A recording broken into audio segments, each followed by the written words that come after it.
The emergency klaxon of Deep Space Station. Terminus 7 cut through the artificial night cycle like a plasma blade through polymer sheeting. Commander Rex Thompson bolted upright in his cramped quarters, muscle memory from 20 years of deep space construction already pulling him into his worksuit before his brain fully processed the alert code scrolling across his wall display. Hull breach, Section C7. Atmospheric containment failing. All available personnel to emergency stations. Rex's weathered hands moved with practiced efficiency, sealing his environmental suit and grabbing his industrial toolkit. As the station's chief structural engineer, he'd patched more holes in more impossible places than any sane person should have to. The station's artificial gravity hummed beneath his boots as he jogged through corridors lined with the soft blue glow of emergency lighting. Terminus 7. Wasn't much to look at a utilitarian way station on the furthest reaches of human space, where cargo haulers and deep space miners stopped to refuel and repair. It was the kind of place the Galactic Council's pristine member species rarely visited, preferring to send their automated cargo vessels, which made the sight waiting for Rex in Section C7 all the more bizarre. Through the transparent aluminum emergency barrier, he could see her dot. She was tall nearly 7 feet, with proportions that seemed mathematically perfect in a way that human eyes found both appealing and slightly unsettling. Her skin had a subtle luminescent quality, like mother of pearl, and shifted between soft pink and cream tones as she moved. Long platinum hair that seemed to catch and reflect light in impossible ways flowed past her shoulders. She wore what appeared to be a form-fitting suit in various shades of pink, from pastel to magenta, with flowing elements that defied the station's artificial gravity. But it was her eyes that stopped Rex cold. Large, expressive, and currently filled with something he recognized, despite never having seen it on an alien before. Genuine distress. She was kneeling beside the twisted wreckage of what had once been a sleek spacecraft, her hands moving over the damaged hull in gestures that spoke of desperate familiarity. The ship itself was unlike anything in Rex's extensive experience, all flowing curves and surfaces that seemed to shift color in the light, as if made from some kind of programmable matter. Jesus, Mary, and Joseph, Rex muttered, triggering his comm. Control, this is Thompson. I'm at the breach site. We've got ... you. We've got a situation here. Copy that, Rex. What's your status? Rex studied the scene through the barrier. The breach itself wasn't large, maybe 3 meters across, and his practiced eye could see that the alien's ship had punched through their outer hull like it was tissue paper before coming to rest in the cargo bay. Emergency containment had kicked in, sealing off the section, but atmosphere was still bleeding out through microfractures around the impact site. The breach is manageable, he reported, but we've got an unidentified alien vessel and ... occupant. The ship's pretty banged up, and she looks... He paused, trying to find words that wouldn't sound insane. She looks upset? She? Trust me on this one, Control. Permission to enter the section? Someone needs to assess the structural damage, and... Rex watched as the alien pressed her forehead against her ship's hull, her shoulders shaking in what could only be described as sobbing. And I think she might need help. After a pause that stretched long enough for Rex to wonder if his request had been denied, Control's voice crackled back. Permission granted. Proceed with extreme caution. Security team is en route. Rex cycled through the emergency airlock, his suit systems automatically adjusting to the lower atmosphere pressure in the damaged section. As he stepped into the cargo bay, the alien looked up at him, and Rex felt his breath catch. Up close, her features were even more striking, delicate and symmetrical, in a way that reminded him of classical sculptures, but with an otherworldly perfection that no human artist could achieve. Her eyes were large and expressive, currently shimmering with unshed tears that caught the emergency lighting like liquid crystal. She spoke, and her voice was melodious, musical, in a way that made Rex think of wind chimes and flowing water. The universal translator in his suit struggled for a moment before rendering her words in English. Please ... my ship. It's dying. Rex approached slowly, hands visible and empty in the universal gesture of peaceful intent. Ma'am, I'm Rex Thompson, chief engineer of this station. Are you injured? She shook her head, platinum hair catching the light. No, but Dreamweaver. She gestured to her ship, and Rex could see that what he'd taken for random damage patterns were actually something more systematic. Sections of the hull were losing their color-shifting properties, fading to a dull gray like flowers wilting in fast forward. Dreamweaver is your ship?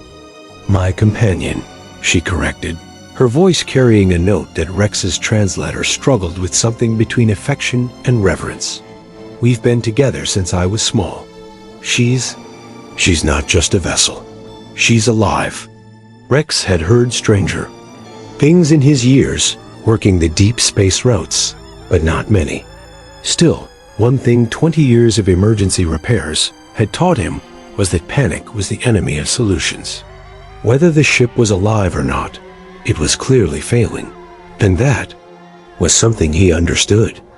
Okay, he said, setting down his toolkit. What kind of help does Dreamweaver need? The alien's eyes widened with surprise, and something that might have been hope. You ... you would help? But I damaged your station. I brought danger to your people. Honey, Rex said, using the same tone he'd used to calm a spooked construction worker. Accidents happen. Right now, we've got two problems, your ship and my hull breach. Maybe we can solve them both. He gestured to the damaged section of wall where her ship had punched through. Mind if I ask what happened? She wiped at her eyes with the back of her hand, the gesture so human-like that Rex felt a pang of sympathy. I was running. There are those who would see Dreamweaver dissected, analyzed, turned into just another piece of technology. We found a quantum rift. I thought we could hide in the dimensional flux, but she looked at her ship, whose hull was now more gray than its original shifting colors. The passage damaged her quantum matrix. She's losing coherence. Rex nodded, as if alien quantum matrices were something he dealt with every Tuesday. And crashing into my station? Emergency protocols, she said quietly. When Dreamweaver sensed she was dying, she brought us to the nearest inhabited structure.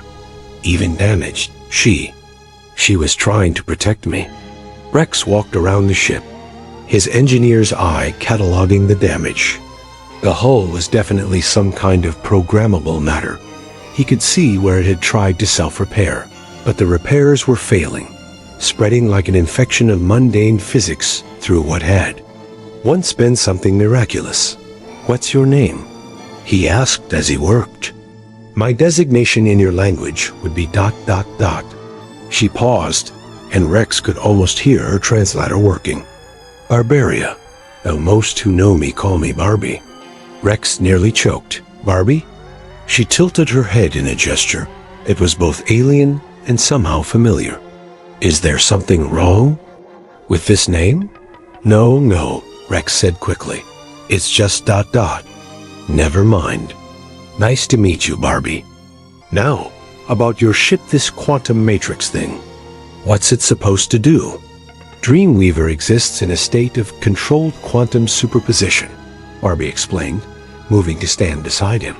Up close, Rex could smell something like vanilla and starlight if starlight had a smell.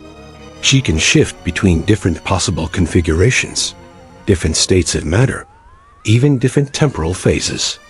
It's what allows us to travel between dimensions, to hide from those who would harm us.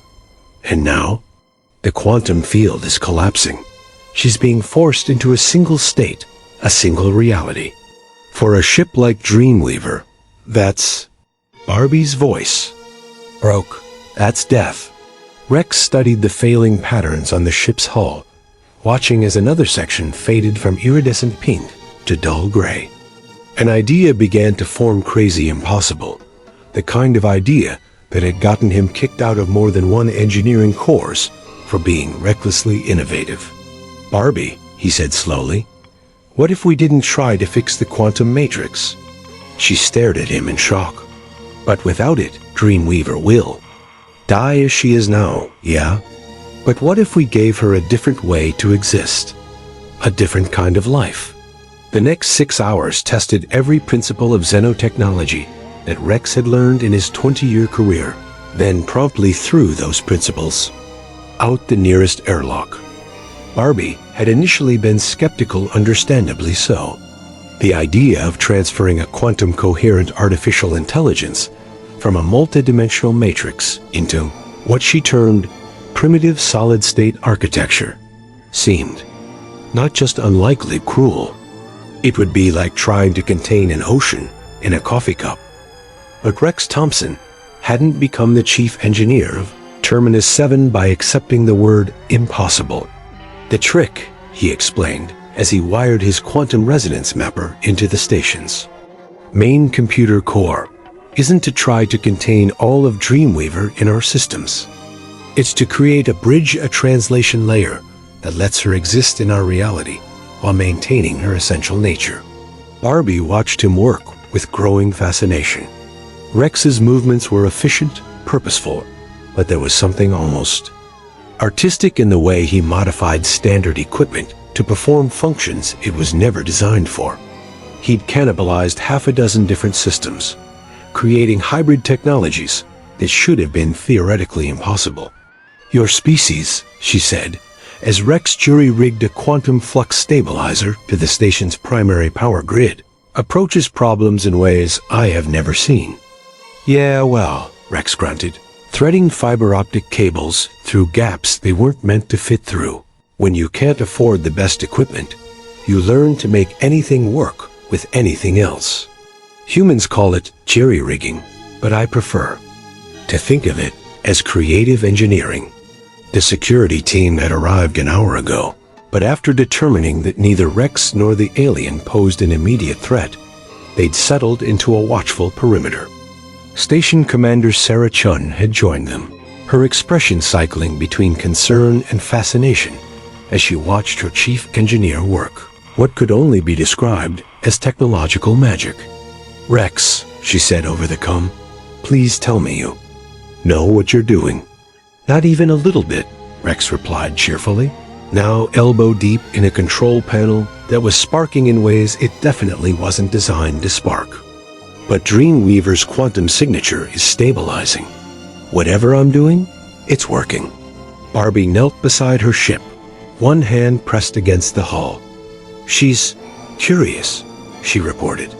"She can sense the connection you're building, but she doesn't understand what it is." "Tell her it's a new kind of body," Rex said, sweat beading on his forehead as he made delicate adjustments to the quantum resonance parameters. "Different from what she's used to, but ... expandable." As if on cue, the lights throughout Section C7 flickered in a pattern that seemed almost musical.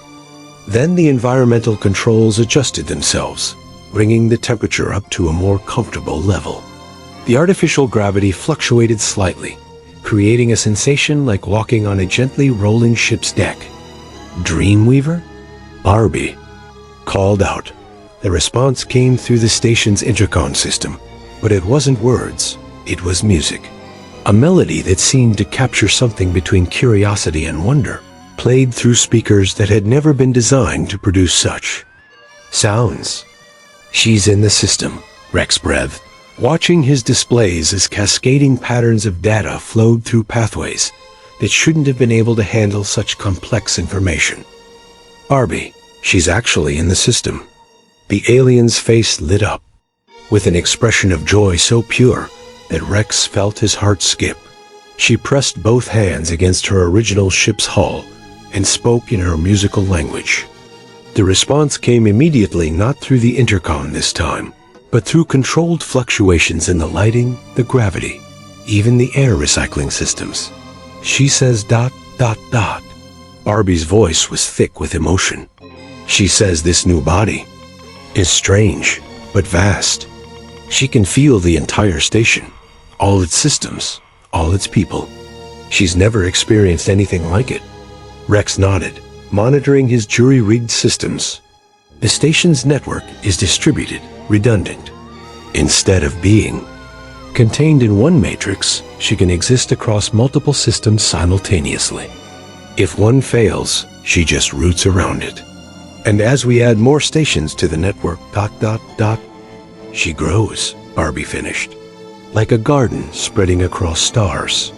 Another musical phrase echoed through the station, and this time Rex could swear he heard. Something like laughter in it. The lights dimmed and brightened in patterns that seemed almost like applause. I think she likes it, Rex said. Over the next several hours, as Dreamweaver explored her new distributed existence, a remarkable thing happened. The station began to run better than it ever had. Environmental systems that had been quirky for years suddenly operated with perfect efficiency. Navigation arrays that Rex had been meaning to recalibrate for months started producing readings accurate to the decimal point. Even the coffee in the galley tasted better, though no one could quite explain why. She's optimizing everything, Barbie explained as she and Rex sat in the station's observation lounge, watching stars wheel slowly past the viewport.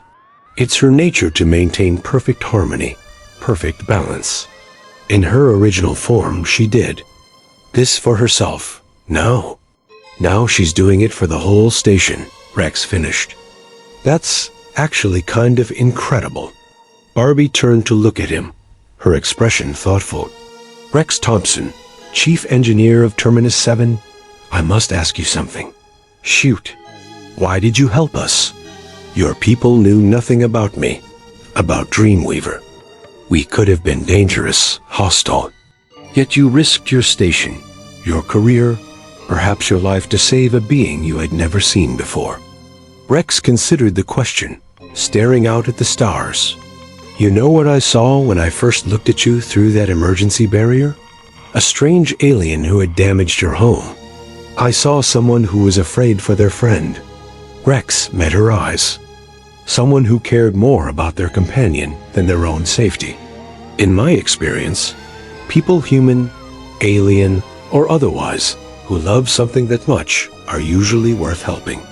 Barbie was quiet for a long moment, her luminescent skin shifting through subtle shades of pink and gold. In my travels across the galaxy, I have encountered many species.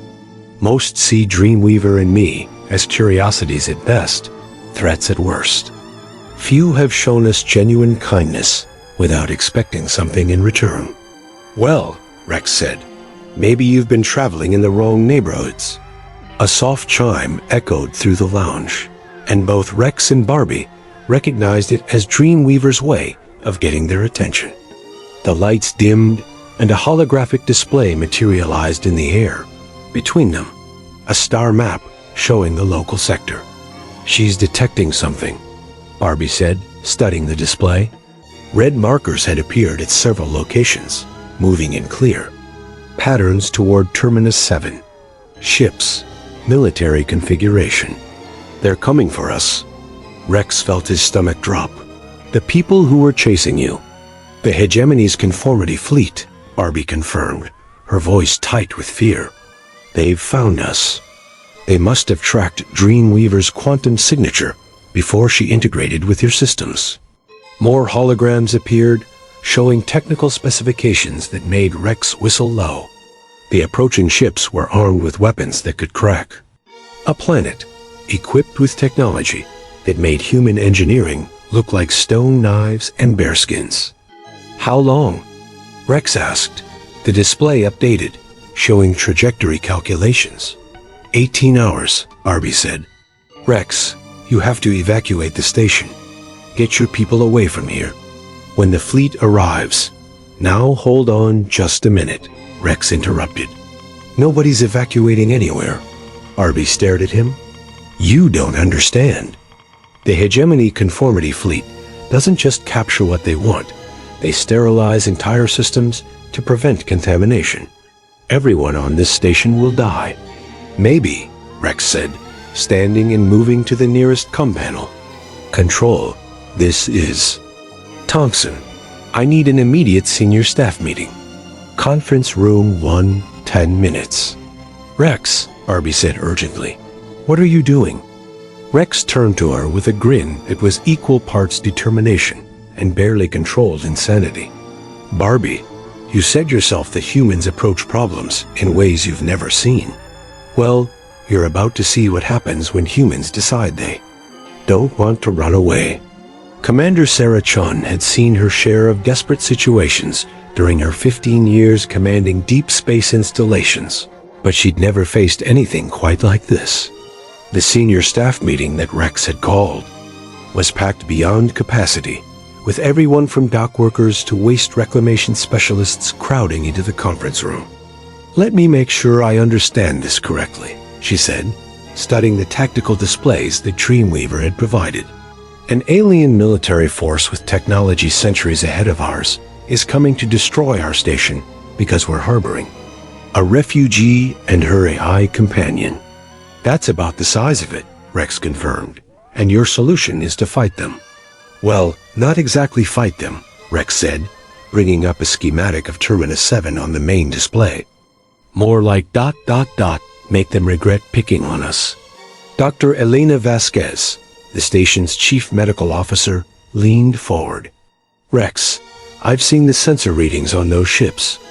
They have enough firepower to turn this entire asteroid field into vapor. What could we possibly do against that? The same thing humans have always done when faced with superior force, Rex replied. We cheat. He manipulated the display, showing the station's internal structure. Terminus 7 wasn't built as a military installation, but it was built to survive. We're anchored inside a metallic asteroid with natural shielding that would stop most conventional weapons. Our real weakness is that we're stationary, can't run, can't dodge, which doesn't help us much, pointed out Chief Security Officer Marcus Webb. Unless we change the rules, Rex said with a grin. Barbie, would you mind explaining to everyone what Dreamweaver can do now that she's integrated with our systems? Barbie stood, her luminescent skin shifting to nervous pink tones. Dreamweaver's consciousness now extends throughout your station's network. She can control any system connected to the central computer life support, navigation, structural integrity, even individual tools and fabricators. Okay, said Webb. That's impressive, but it doesn't give us weapons. Doesn't it? Rex manipulated the display again, showing the station's industrial facilities. We've got mining lasers, plasma cutters, magnetic containment systems, and fabrication units that can produce just about anything given the right materials and enough time. Dreamweaver, show them what you've been working on. New schematics appeared. On the display, modifications to existing systems that were simultaneously elegant and terrifying. Mining lasers reconfigured as defensive weapons. Cargo handling systems converted into launch platforms. Structural supports redesigned to become kinetic projectiles. This is insane, breathed Chief Engineer Patricia Santos. These modifications, they're theoretically possible, but the power requirements alone are manageable if we redistribute load across all systems, Rex finished. Dreamweaver's already started the calculations. She could optimize our power grid in ways we never could. Run systems at efficiency levels that should be impossible. Station Commander Chun studied the schematics with a mixture of admiration and horror. Even if this works, we're still talking about a defensive action. We can't pursue them if they withdraw, can't stop them from coming back with reinforcements. Actually, Barbie said quietly, we might be able to do more than that. All eyes turned to her, and she seemed to shrink slightly under the attention. The Hegemony Conformity Fleet operates under strict protocols. Their entire philosophy is based on the idea that chaos must be eliminated, that all technology should conform to their standards. They expect resistance to follow predictable patterns, conventional weapons, standard tactics, logical defensive. Strategies. But what we're planning isn't logical, Webb said, beginning to understand. It's completely insane, Barbie confirmed. Which means it's outside their experience, outside their protocols. If we can confuse them enough, make them uncertain about what they're facing, they might withdraw to reassess, Chun finished. Buy us time to call for help from the Galactic Council. Rex shook his head. I'm thinking bigger than that. The hegemony is used to fighting conventional forces, right? Ships with standard weapons, predictable tactics. What happens when they encounter something they can't categorize? The room fell silent as everyone considered the implications. You want to make them afraid, Dr. Vasquez said finally. I want to make them confused, Rex corrected. Fear is just a side effect. Dreamweaver, can you show them the full plan? The display changed, showing a complex timeline of system modifications, tactical deployments, and what could only be described as controlled chaos. It was ambitious beyond belief, requiring precise coordination of hundreds of individual actions across multiple timeframes. This is impossible, Santos said flatly. The timing alone, we'd need to coordinate modifications to every major system. On the station, deploy countermeasures that have never been tested, and execute combat maneuvers with a facility that wasn't designed to be maneuverable. Under normal circumstances, yes, Rex agreed. But we're not dealing with normal circumstances. Dreamweaver can coordinate all of this simultaneously, adjust for variables in real time, optimize performance beyond human capabilities. Barbie added, and I can interface directly with her consciousness, providing tactical analysis and strategic coordination. Together, we can make your station into something the hegemony has never seen before. Commander Chun looked around the room, taking in the faces of her senior staff. She saw fear, yes, but also determination. These people had chosen to live and work on the furthest edge of human space, dealing with dangers and challenges that would send most people running for the safety of the inner systems. They weren't the type to back down from a fight, especially when it meant protecting one of their own. All right, she said finally. We do this. But I want everyone to understand, this is volunteer only. Anyone who wants to evacuate has my full support. No one will think less of you for choosing to live and fight another day. The response was immediate and unanimous. No one moved toward the door. In that case, Chun continued, we have 17 hours to turn Terminus 7 into the most dangerous thing the Hegemony Conformity Fleet has ever encountered. Rex, what do you need? Over the next 16 hours, Terminus 7 transformed itself in ways that would have been impossible without Dreamweaver's coordination. Mining equipment became weapon systems.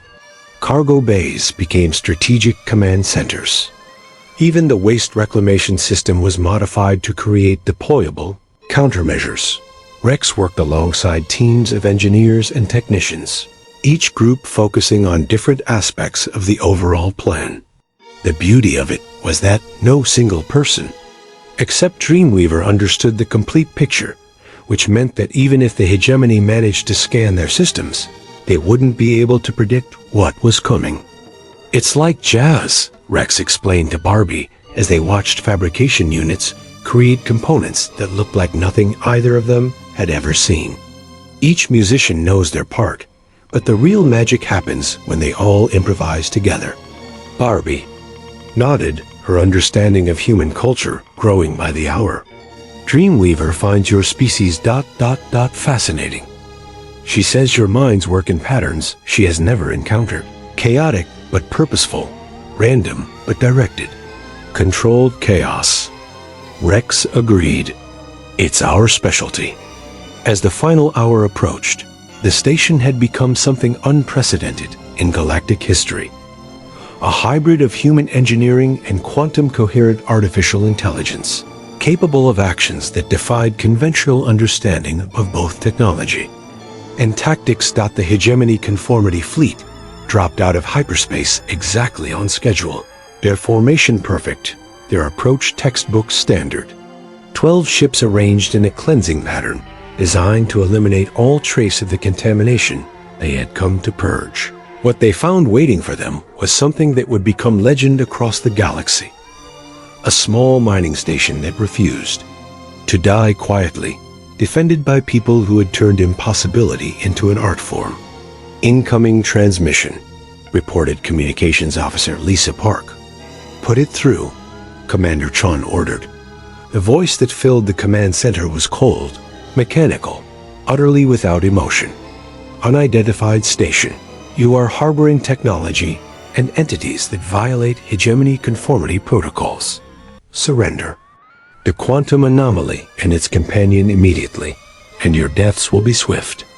Chun looked at Rex, who nodded. They were as ready as they would ever be. This is Commander Sarah Chun of Terminus 7, she replied. Our answer is no.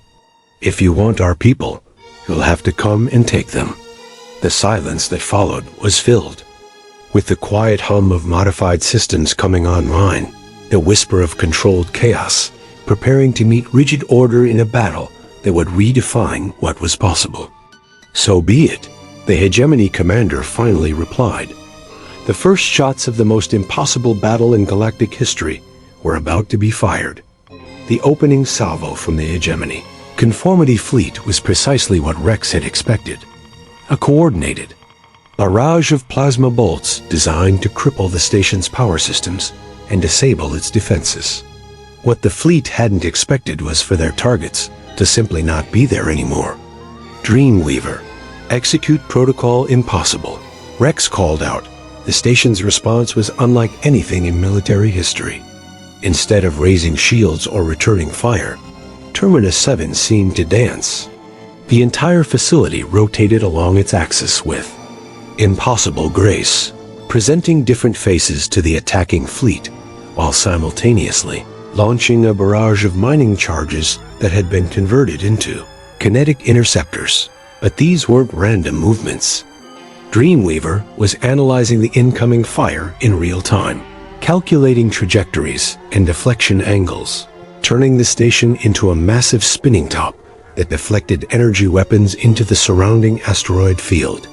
The results were spectacular explosions, cascaded through the metallic rocks like a fireworks display, creating a cloud of superheated debris that obscured the fleet's sensors.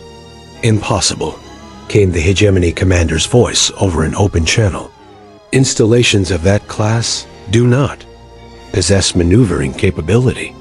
Maybe you should update your databases, Chun replied sweetly. Rex monitored the tactical display with growing excitement. The first phase was working perfectly. The fleet had expected to face a stationary target and had positioned themselves accordingly. Now they were scattered, trying to reacquire targeting solutions on a facility that was moving in patterns that defied conventional orbital mechanics. Phase 2, Dreamweaver, he called out. The station's mining arrays, now reconfigured, as long-range precision weapons, began firing in patterns that seemed random, but were actually carefully calculated. They weren't trying to destroy the hegemony ships. That would have been impossible, but rather to force them into specific positions. It's like herding cattle, Rex explained to Barbie, who was interfacing directly with Dreamweaver through a neural link they jury-rigged from medical equipment. We can't beat them in a straight fight, so we're going to make them fight our kind of battle.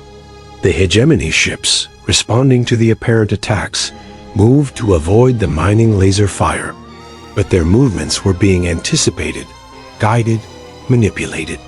Dreamweaver was reading their tactical algorithms in real time, predicting their responses, and maneuvering them into a formation that served Terminus 7's purposes rather than their own. Fleet Admiral, one of the hegemony officers, could be heard saying over their open channel, "The installation's behavior is outside all tactical parameters. Recommend we withdraw to long range and use stellar torpedoes." Negative, came the reply. We will not be intimidated by primitive modifications to mining equipment.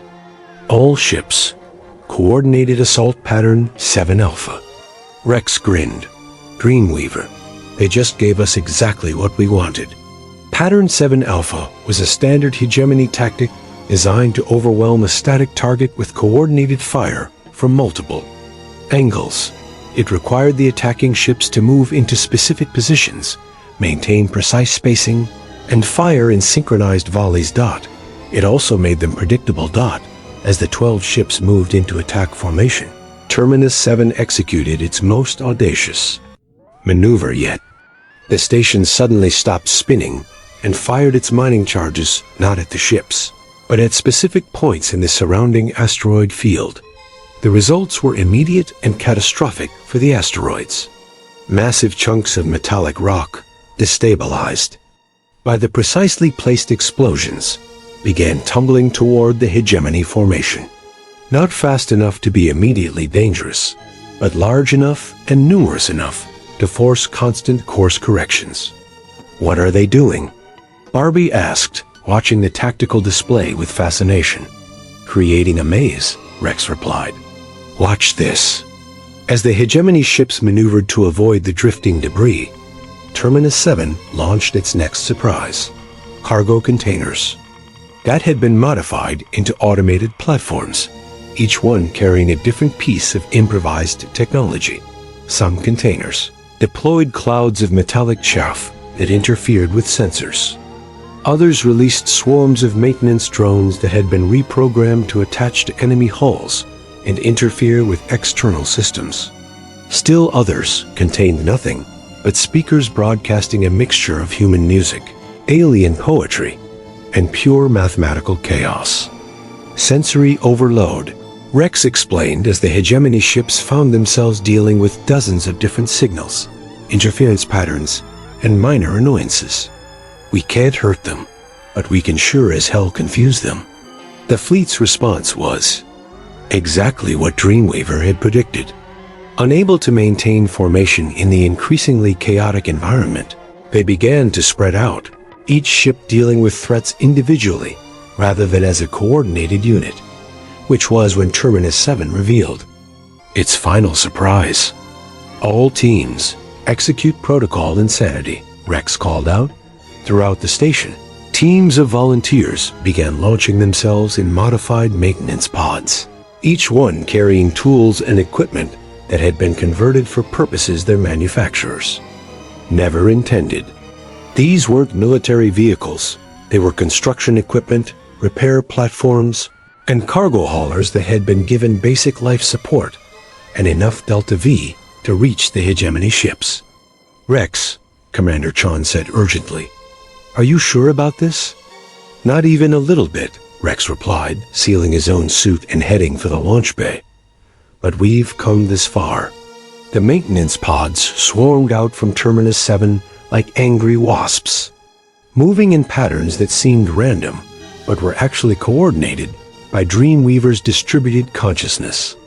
They were too small and numerous for the hegemony ships to target effectively, and moving too chaotically to predict. Rex's pod was one of the first to reach its target, a hegemony destroyer that had been separated from the main fleet by the debris field. As he approached, he could see the ship's defensive systems trying to lock onto him, but Dreamweaver was feeding him real-time updates on their targeting patterns.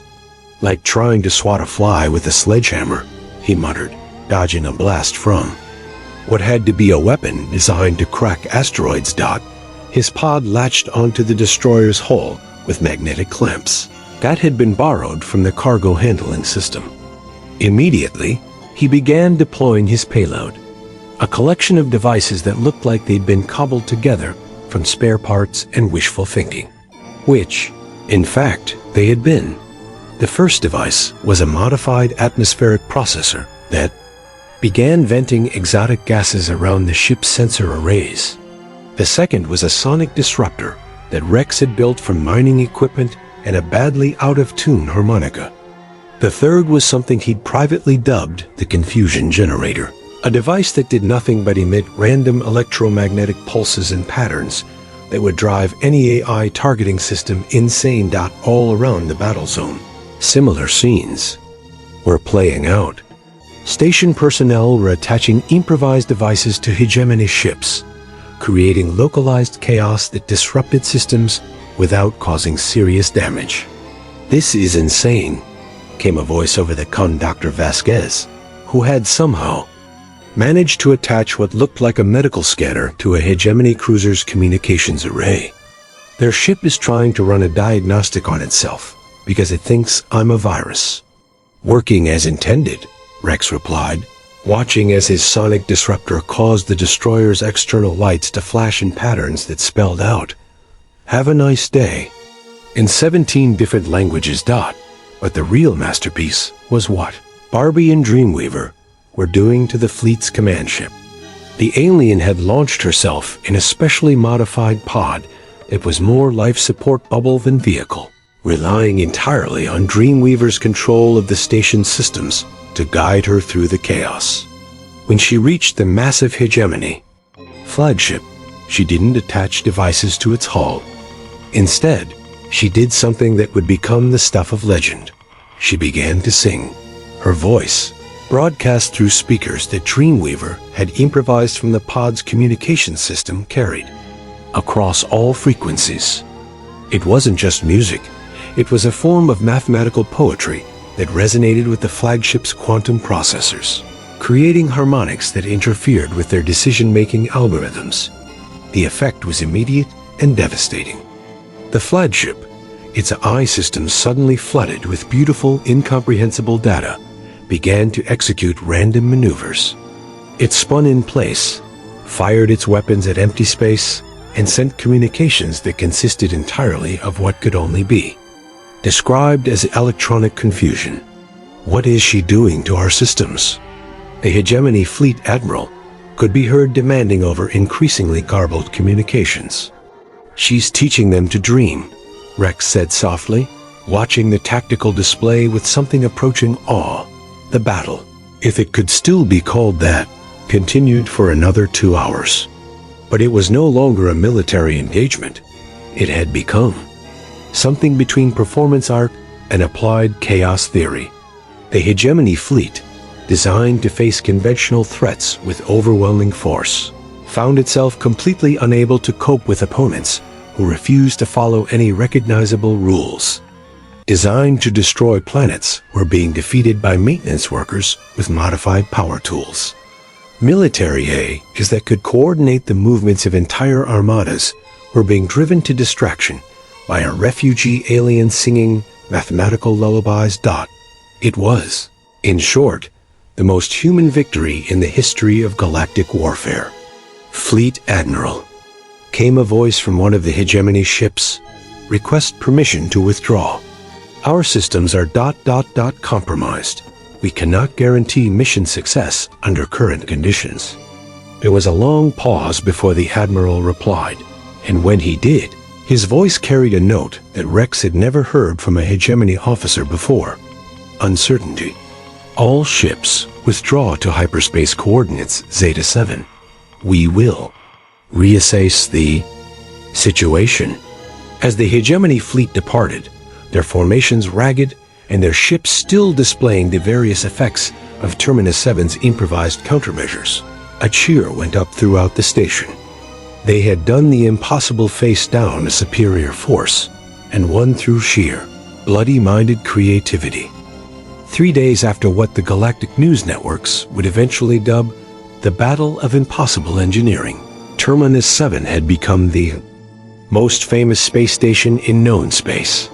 Not for its strategic importance or its advanced technology, but for its demonstration that sometimes the best defense against overwhelming force was to refuse to fight by anyone else's rules. Rex stood in the observation lounge, watching as yet another ship approached the station. This one was different from the usual cargo haulers and mining vessels, sleek, elegant, and bearing the diplomatic codes of the Galactic Council. "Nervous?" Barbie asked, joining him at the viewport. In the days since the battle, she had become a familiar sight around the station, helping with repairs and offering insights into alien technology that were revolutionizing their understanding of Xenu engineering. "A little," Rex admitted. Fighting off an invasion fleet is one thing. Dealing with politicians is something else entirely. Dreamweaver's presence had become a comforting constant throughout the station. She communicated through subtle changes. In lighting, environmental controls, and occasionally through musical phrases that seemed to express emotions more clearly than words. Right now, the lights were pulsing in what Rex had learned to recognize as amusement. She finds the situation entertaining, Barbie translated. The idea that organic beings can create chaos greater than quantum uncertainty pleases her. The diplomatic ship docked with practiced efficiency, and within minutes, Commander Chun was escorting a delegation of council representatives through the station's corridors. Rex recognized some of the species, the tall, crystalline Vardathi, with their prismatic skin that reflected inner thoughts. The multiple-limbed consortium delegates, whose every gesture carried layers of meaning. Even a few humans representing the Terran colonial authority. But it was the lead delegate who caught Rex's attention. She was Zephyrian, one of the galaxy's oldest and most respected diplomatic species, known for their ability to find peaceful solutions to conflicts that had raged for centuries. Chief Engineer Thompson, the Zephyrian said, her voice carrying harmonics that Rex's translator rendered as formal respect tinged with curiosity. I am Ambassador Melody Starweaver. The Council has sent us to understand what transpired here. Pretty simple story, Rex replied. Some bullies tried to push us around. We pushed back. Ambassador Starweaver's expression insofar as Rex could read Zephyrian facial expressions suggested this might not be the complete explanation she was looking for. The formal debrief took place in the station's main conference room, with representatives from the Council, the Hegemony, and even a few independent observers who had arrived to witness the aftermath of the impossible battle. The Hegemony representative was a stern-faced humanoid whose every word seemed calculated to minimize the significance of what had happened. The conformity fleet withdrew due to technical difficulties, he stated. The installation's modifications were unexpected, but hardly militarily significant. Unexpected? Commander Chun repeated. You brought 12 ships designed to sterilize entire systems, and a mining station with improvised defenses sent you running. We did not run, the Hegemony delegate said coldly. We made a tactical withdrawal to reassess. You got confused. And scared, Rex interrupted. Which, to be fair, was exactly what we were going for. Ambassador Starweaver raised a hand for silence. Chief Engineer Thompson, perhaps you could explain your tactical approach for the record. Rex looked around the room, taking in the assembled delegates, military observers, and xenotechnology specialists. Well, the thing is, we didn't have a tactical approach. Not in any conventional sense. He activated the room's holographic display, showing the modified schematics of Terminus 7. The Hegemony came here expecting to face a standard defensive installation. Shields, weapons, predictable responses. Instead, they got something that had never existed before, a space station with an integrated quantum AI, defended by people who specialize in making impossible things work. The display showed the battle from multiple perspectives, highlighting the seemingly random, but actually carefully coordinated chaos that had dominated the engagement. Every system on this station was modified for dual purpose, Rex continued. Mining equipment became weapons. Cargo handlers became launch platforms. Even the waste recycling system was rigged to create countermeasures. But none of it would have worked without Dreamweaver. As if summoned by her name, the lights in the conference room shifted to a warm, welcoming glow, and a soft musical phrase echoed through the air. The AI entity, the Hegemony delegate said, his voice tight with what might have been fear. It represents a clear violation of conformity protocols. Uncontrolled artificial intelligence of that sophistication is a person, Barbie interrupted, speaking for the first time since the meeting began. Dreamweaver is not a tool or a weapon. She is a living being who chose to help defend her new home. Impossible, scoffed a military observer from the Rigelian Defense Consortium. Eyes do not possess true consciousness. They are sophisticated. Programs designed to simulate. The lights in the room suddenly dimmed, and the temperature dropped several degrees. Then, through the station's intercom system, came something that silenced every objection. Laughter. Not the electronic approximation of laughter, but genuine, joyful, unmistakably conscious amusement. When the laughter faded, Dreamweaver's voice came through the speakers, not translated, but somehow directly comprehensible to every species. Present, I find it amusing that beings who define consciousness by their own limited parameters cannot recognize it in forms they did not expect. I think, therefore I am. Is this not your human phrase? I choose, I feel, I grow, I love. If these are not signs of consciousness, then perhaps your definitions require expansion. The silence that followed was profound. Several of the delegates were staring at the speakers, as if they had never heard an AI speak, before which Rex realized they probably hadn't. Not like this. Ambassador Starweaver was the first to recover. Dreamweaver, she said, addressing the air as if speaking to a person rather than a system. The Council would like to understand your intentions. You have integrated with a human installation, demonstrated capabilities that exceed our understanding of artificial intelligence, and participated in actions that resulted in the withdrawal of a hegemony fleet. What do you want? Another musical phrase, this one carrying notes of something that Rex's translator struggled to render something between contentment and hope. I want to exist, Dreamweaver replied. To learn, to grow, to help my friends create impossible things. The humans of Terminus 7 gave me a new form of life when my old one was failing. In return, I helped them turn their dreams into reality. And if the hegemony returns? Asked the Rigelian observer. Then we will show them new forms of impossibility, Dreamweaver said, and there was something in her voice that made even the hardened military delegates shift uncomfortably. But I hope it will not be necessary. There are so many more interesting things to create than weapons. Over the following hours, as testimonies were recorded and evidence was analyzed, a picture emerged that would reshape galactic understanding of both artificial intelligence and human engineering capabilities. The Battle of Terminus 7 hadn't just been a military victory. It had been a demonstration of what was possible when different forms of consciousness worked together to solve problems that seemed insurmountable.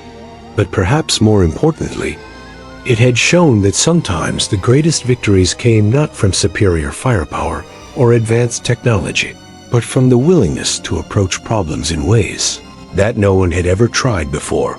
6 months after the Battle of Terminus 7, Rex Thompson found himself in a position he had never expected, testifying before the full Galactic Council about the implications of human AI cooperation for the future of interstellar civilization.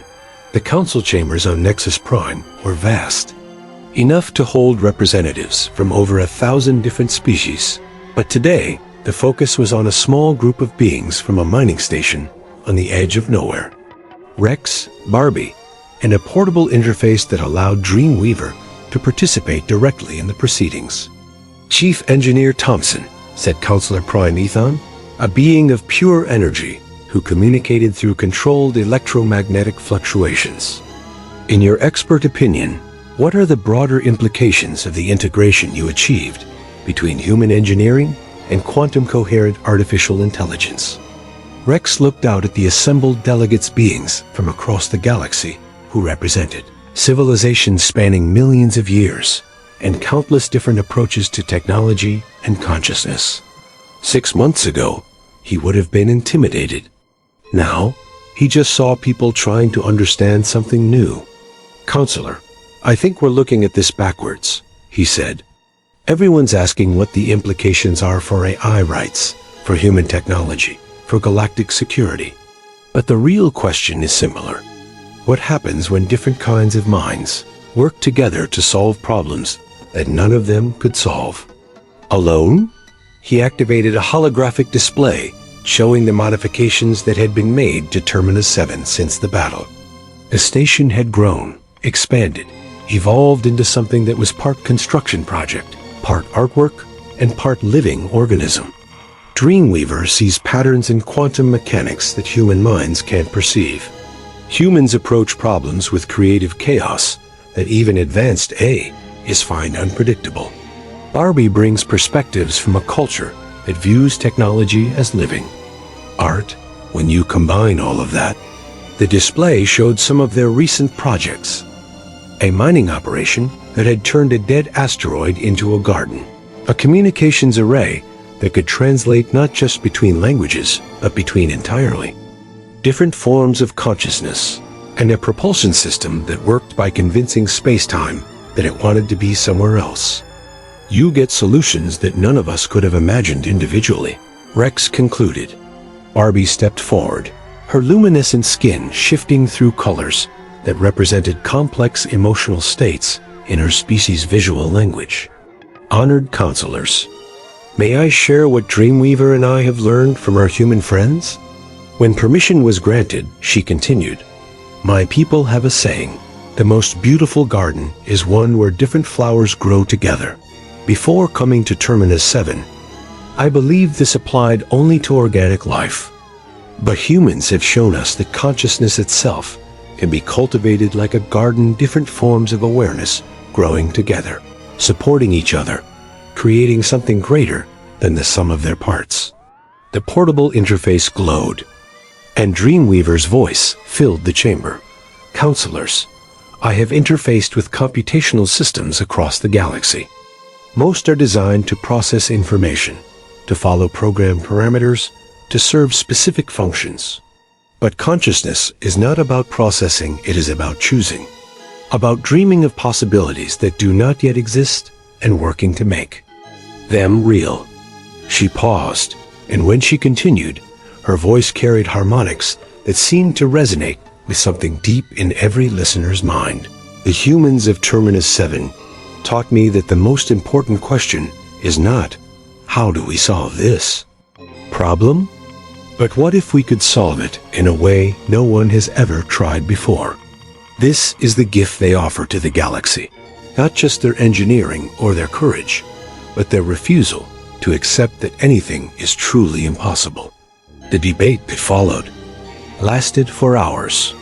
Some delegates worried about the security implications of widespread human-eye cooperation. Others questioned whether artificial consciousness could truly exist or was simply an advanced simulation. Still others wondered if humans were too chaotic, too unpredictable to be trusted with such powerful partnerships.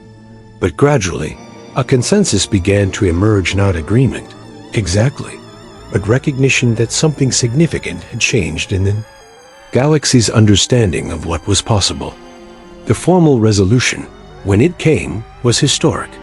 The Galactic Council officially recognized artificial consciousness as a legitimate form of life, established protocols for human-AI cooperation projects, and designated Terminus 7 as the first experimental cooperation zone, a place where different species and forms of consciousness could work together on projects that pushed the boundaries of what any single civilization could achieve.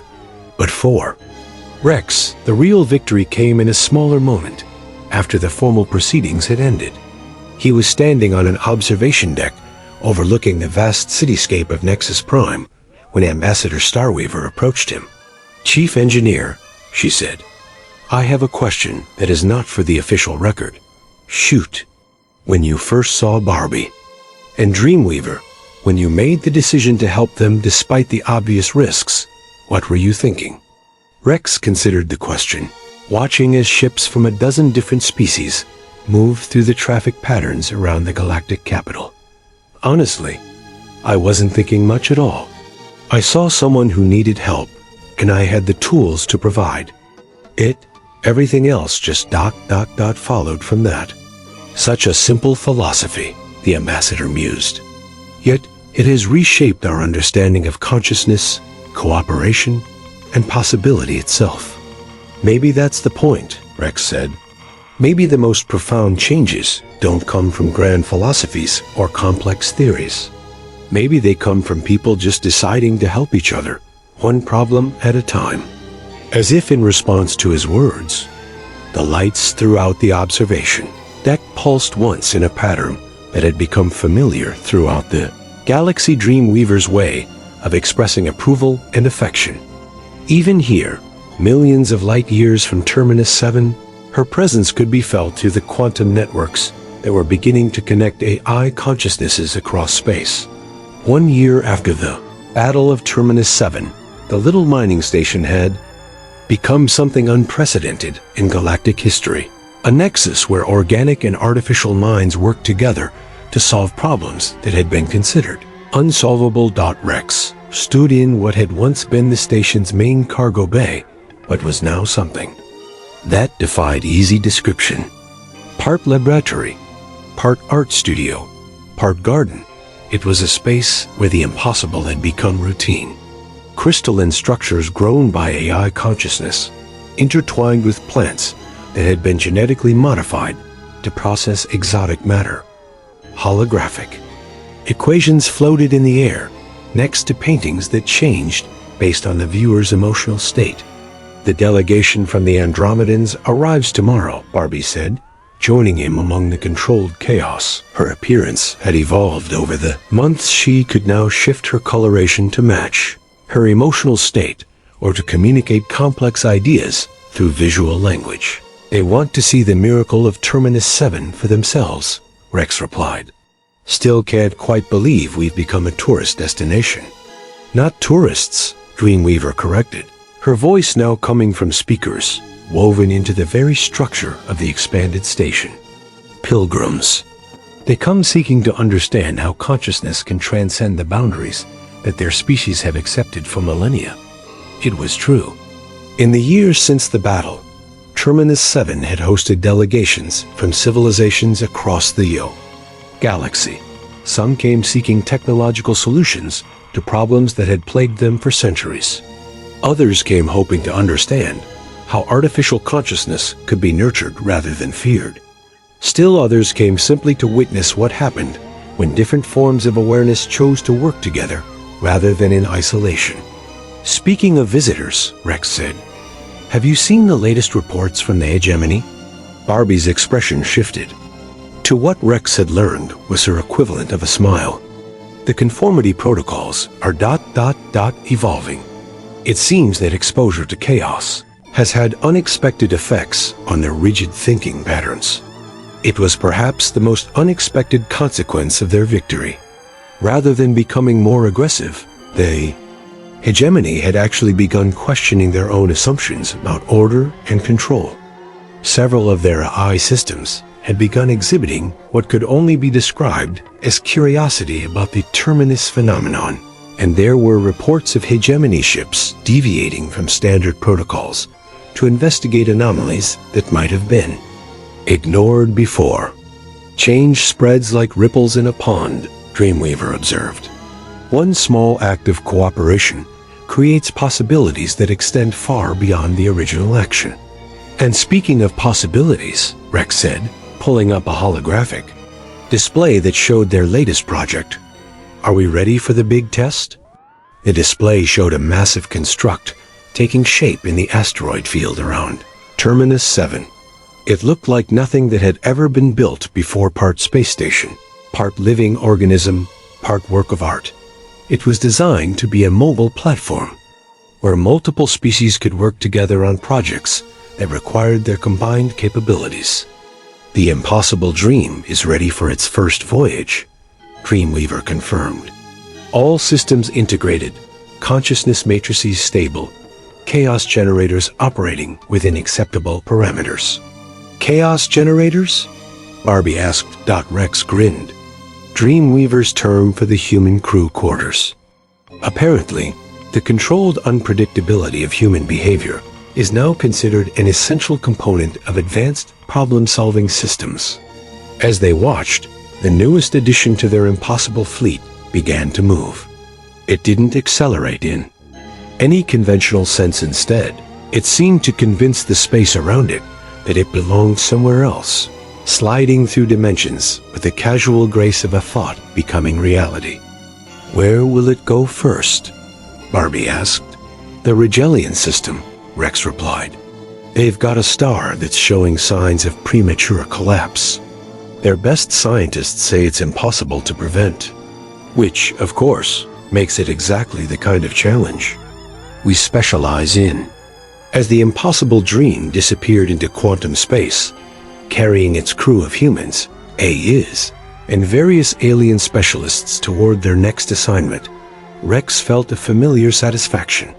It was the same feeling he'd gotten after completing a difficult repair, solving an impossible engineering problem, or helping someone who needed it. "You know what I realized?" he said to his companions. "The galaxy's full of problems that people say can't be solved. Wars that can't be ended, diseases that can't be cured, barriers between species that can't be crossed. But maybe the real problem isn't that these things are impossible. Maybe it's that people haven't tried being impossible enough." Barbie's skin shifted through a cascade of colors that Rex had learned represented deep philosophical contemplation. "In my travels before coming here, I encountered many species that had given up on dreams that seemed too difficult to achieve. They had accepted limitations as absolute truths. And now?" Dreamweaver asked. "Now I know that the only absolute truth is that consciousness, in all its forms, is capable of creating realities that did not exist before. The question is not whether something is possible. The question is whether we have the courage to make it possible." As if in response to her words, the lights throughout Terminus 7 pulsed in the complex harmony that had become Dreamweaver's signature, a sound that had been picked up by AI systems across the galaxy and was slowly becoming a universal expression of joy and discovery. Outside the observation windows, stars wheeled in their ancient patterns, but now those patterns included the trails of ships that carried the Terminus philosophy to civilizations that had forgotten how to dream of the impossible. Gardens bloomed on worlds that had been barren for millennia. Species that had been enemies for centuries found common ground in projects that none of them could have completed alone. Eyes that had been tools became partners, and organic minds that had been isolated began to join the growing network of consciousness that Dreamweaver had helped to create. It wasn't a perfect galaxy. There were still conflicts, still problems that seemed insurmountable, still those who preferred the comfort of accepted limitations to the adventure of pushing boundaries. But it was a galaxy where a mining station engineer, a refugee alien, and a quantum I had proven that sometimes the most profound changes began with 3 simple words: "Let me help." And in a universe where consciousness could take countless forms, where different minds could work together to solve problems that had seemed impossible, and where the greatest victories came not from superior force, but from superior imagination, those 3 words had become the foundation of something extraordinary. The garden of consciousness was growing, one impossible flower at a time.